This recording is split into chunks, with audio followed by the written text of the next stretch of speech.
Good morning, students. Today's date is 17th July 2021. Today's day is Saturday. Today we have to continue our GK's last page, page number 7. Okay, Great Geniuses, first chapter. Okay, तो कल हम लोगों ने देखे थे Renee डेस्कार्ट्स, Aryabhatta, Srinivasa Ramanujan और शकुंतला देवी. इनके बारे में हम लोगों ने कल पढ़ा.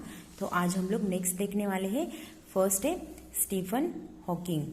Okay, Stephen Hawking was an English physicist famous for his work in different fields such as gravitation, cosmology and quantum theory. तो उन्हें ये स्टीफन हॉकिंग जो है ये बहुत ही प्रसिद्ध अंग्रेजी भौतिक शास्त्रज्ञ इन्हें कहा जाता था और उन्हें इनके अलग अलग क्षेत्रों के कामों की वजह से जाना जाता था. ओके, ग्रेविटेशन मतलब कि गुरुत्वाकर्षण, आकर्षण शक्ति, कॉस्मोलॉजी मतलब ब्रह्मांड विज्ञान, मतलब जो हमारे प्लैनेट्स एंड सोलर सिस्टम्स जो है वो ब्रह्मांड विज्ञान, इसके बारे में भी इन्होंने कुछ ना कुछ साबित किया है. क्वांटम थ्योरीज मतलब परिणाम सिद्धांत भी इन्होंने अलग अलग थ्योरम्स हमें बताए हैं, प्रमेय हमें बताए हैं. तो इन कामों की वजह से, इन क्षेत्रों की वजह से इन्हें जाना जाता था. ये कौन थे? इंग्लिश फिजिसिस्ट मतलब अंग्रेजी भौतिक शास्त्रज्ञ. ओके, तो यहाँ पे आप लोग देख सकते हैं इनका पिक्चर. तो इनकी अभी हाल ही में कुछ सालों में इनकी डेथ हुई है. ओके, तो आखिरी समय तक इन्होंने कुछ ना कुछ काम किया ही है. बहुत सालों से ये व्हील चेयर पर थे लेकिन इन्होंने फिर भी काम किया है. ओके, तो ऐसे स्टीफन हॉकिंग जो है वो प्रसिद्ध अंग्रेजी भौतिक शास्त्रज्ञ थे जिनके अलग अलग क्षेत्रों में कामों की वजह से उन्हें जाना जाता है.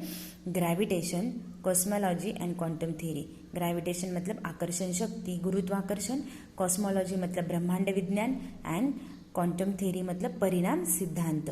ओके, तो आगे 11th 12th में इसके बारे में फिजिक्स में बहुत सारे थ्योरम्स हम लोगों को पढ़ने में आते हैं. ओके, सेकेंड है Charles Darwin. Okay, Charles Darwin was an English naturalist. कौन थे? English naturalist who change the myths of human origin with his theory of evolution. तो चार्ल्स डार्विन जो थे वो अंग्रेजी प्रकृतिवादी थे. ओके, अंग्रेजी प्रकृतिवादी, नेचुरलिस्ट मतलब प्रकृतिवादी, जिन्होंने अपने विकासवाद के सिद्धांत से, थ्योरी ऑफ इवोल्यूशन मतलब विकासवाद का सिद्धांत से मानव उत्पत्ति के मूल को, मिथकों को मूल का बदल दिया. मिथकों को मूल को बदल दिया. मिथ्स मतलब क्या? मूथक, मूल. ओके, तो इनको बदल दिया मतलब मानव का विकास किस तरह से होता है, ये जो मूल था, ओरिजिन था, मिथ्स था, इन्हें उन्होंने बदल दिया. He establish that all the species of life has descended over time from common ancestors. Ancestor मतलब पूर्वज. ओके, एंड इवोल्यूशन मतलब विकास. ओके, तो एंसेस्टर्स मतलब उन्होंने क्या कहा? उन्होंने स्थापित किया कि जीवन की सभी प्रजातियां जो है समय के साथ सामान्य पूर्वजों से मिलती है. मतलब जीवन की सभी जो प्रजातियां हैं वो अपने पूर्वजों से क्या है? निकली है. मतलब उन अपने पूर्वजों से ही वो आई है. जैसे हम लोग जानते हैं कि हमारे जो बर्थ, हमारे जो जन्म होते हैं तो हमारे पिछली पीढ़ी ही हम लोगों को जन्म देती है, या फिर बर्ड्स हो, प्लांट्स हो, एनिमल्स हो, उनमें भी क्या होता है? उनकी पिछली पीढ़ी ही उन्हें जन्म देती है. तो आगे पीढ़ियाँ चली जाती है. आगे हमारे पूर्वज मतलब पीछे पूर्वज हमें छोड़ जाते हैं और आगे हम लोग, हमारी जनरेशन बढ़ती जाती है. ओके, तो इस तरह से उन्होंने साबित किया कि जीवन की सभी प्रजातियाँ जो है, all the species of life have descended over time from common ancestor. मतलब जीवन की सभी प्रजातियां जो है समय के साथ सामान्य पूर्वजों से निकली है. ओके, तो ये उन्होंने साबित किया. ये कौन थे? अंग्रेजी प्रकृतिवादी. थर्ड कौन है? Benjamin Franklin. Benjamin Franklin was an American scientist who invented the lightning rod bifocals, the Franklin stove and the modern postal system. तो बेंजामिन फ्रैंकलिन कौन थे?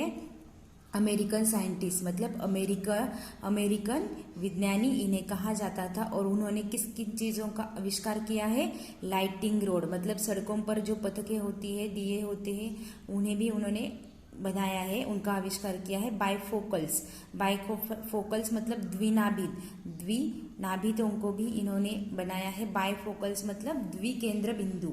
ओके, तो इन्हें भी इन्होंने ही इन्वेंटेड, इसका आविष्कार भी इन्होंने ही किया है। द फ्रैंकलिन स्टोव मतलब उन्होंने एक चूल्हा बनाया था जिसे नाम दिया फ्रैंकलिन स्टोव। आप लोग स्टोव जो जानते हैं, गैस, हम लोग जिस तरह से गैस इस्तेमाल करते हैं, हमारे घर में गैस स्टोव होता है, तो उसी तरह से फ्रैंकलिन स्टोव नाम एक स्टोव इन्होंने बनाया। द मॉडर्न पोस्टल सिस्टम मतलब उन्होंने एक आधुनिक डाक संबंधी सिस्टम प्रणाली इन्होंने बनाई, मतलब आधुनिक डाक संबंधित प्रणाली इन्होंने इसका आविष्कार किया था। ओके, तो इस तरह से बेंजामिन फ्रैंकलिन अमेरिकन साइंटिस्ट थे। Michael Faraday, last one is Michael Faraday.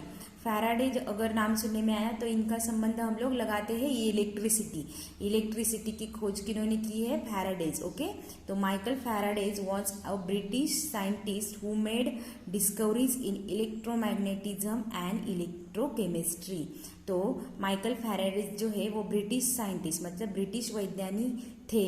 उन्होंने क्या, हु मेड डिस्कवरीज मतलब उन्होंने किन किन चीज़ों की खोज की है, तो इलेक्ट्रोमैग्नेटिज्म मतलब विद्युत चुंबकीय, इलेक्ट्रोमैग्नेटिज्म मतलब विद्युत चुंबकीय, एंड इलेक्ट्रोकेमिस्ट्री मतलब विद्युत रसायन शास्त्र की खोज इन्होंने की है। डिस्कवरीज मतलब इसकी खोज इन्होंने की है। He is known as the father of electricity, तो उन्हें क्या कहा जाता है, बिजली का जनक इन्हें कहा जाता है। फादर ऑफ इलेक्ट्रिसिटी मतलब बिजली का जनक माइकल फैराडे को कहा जाता है, क्योंकि बिजली की जो खोज है वो माइकल फैराडे ने लगाई है। ओके, माइकल फैराडे जो है उन्हें क्या कहा जाता है, बिजली का जनक कहा जाता है। और उन्होंने क्या किसकी खोज की है, विद्युत चुंबकीय। ओके, विद्युत चुंबकीय एंड इलेक्ट्रोकेमिस्ट्री मतलब विद्युत रसायन शास्त्र की खोज इन्होंने की है। ओके, तो इस तरह से आज हम लोगों ने Stephen Hawkings, Charles Darwin, Benjamin Franklin and Michael Faradays के बारे में हम लोगों ने पढ़ा है। ओके, तो माइकल फैराडेज की इलेक्ट्रिसिटी के भी कई सारे थ्योरम्स है जो हमें आगे क्लास में पढ़ने वाले हैं, आगे चल करके आपको 11th 12th में पढ़ने के लिए ये फिजिक्स में आने वाले। ओके, स्टीफन हॉकिंग्स के क्वांटम थ्योरीज, ग्रेविटेशनल के थ्योरम्स ये भी आप लोगों को होंगे, इवैल्यूएशन, इन सब चीज़ों के ये जो जीनियस है इनके कुछ ना कुछ जो है आपको आगे चल करके आगे के क्लास में कभी ना कभी ये पढ़ने में आएंगे। ओके, तो माइकल फैराडेज को क्या कहा जाता है, इलेक्ट्रिसिटी का जनक मतलब बिजली का जनक इन्हें कहा जाता है। ओके, तो इस तरह से अच्छे से रीड कीजिएगा, हार्डवर्ड्स लिख लीजिएगा और अच्छे से आप लोगों को समझ लेना है। अगर कुछ भी प्रॉब्लम आए तो मुझे फ़ोन करेंगे। ओके।